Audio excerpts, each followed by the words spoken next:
Why isn't Ash Wednesday a holy day of obligation? For the longest time, up until senior year in college, I always thought that Ash Wednesday was a holy day of obligation. So many people go to Mass on that day. So many people fill the church to receive ashes that, yeah, it must be a holy day of obligation. But it's not. And the reason why it's not is because Ash Wednesday is not a feast day. In the church, there are days of feasting and there are days of fasting. Ash Wednesday is a day of fasting. This is crazy to think about. Every single holy day of obligation that we have, when the church obliges us to go to Mass, is a day of feasting. It's a day of celebrating. The church is saying, this day, you have to celebrate. This day, you actually have to party because we are celebrating the resurrection. We are celebrating victory. We are celebrating the great things that God has done and how he's won our hearts. So holy days of obligation include Christmas and Easter and Mary being the mother of God and Mary being the Immaculate Conception. All of these, we're celebrating the fact that God has won and God has had victory. So the church is saying, yes, time to worship the Lord and time to go and party and time to feast. We see this in so many ways in the world. For a wedding, what do we first do?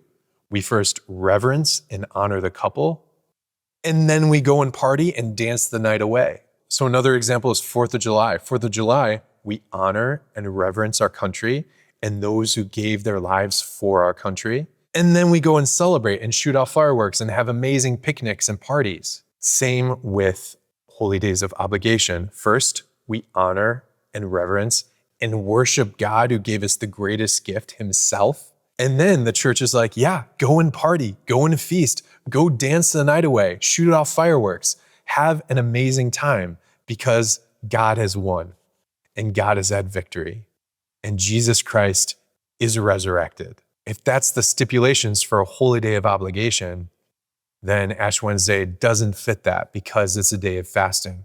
Good Friday is another example. It's a day of fasting, but not a holy day of obligation. If you think about it, it is so awesome that the church only obliges us to go to Mass on days where we party. The church never obliges us to go to Mass on days of fasting and days of penance. So something to think about. But I think one of the greatest misconceptions of Catholicism is that Catholics are boring and Catholics don't know how to party and Catholics have no fun.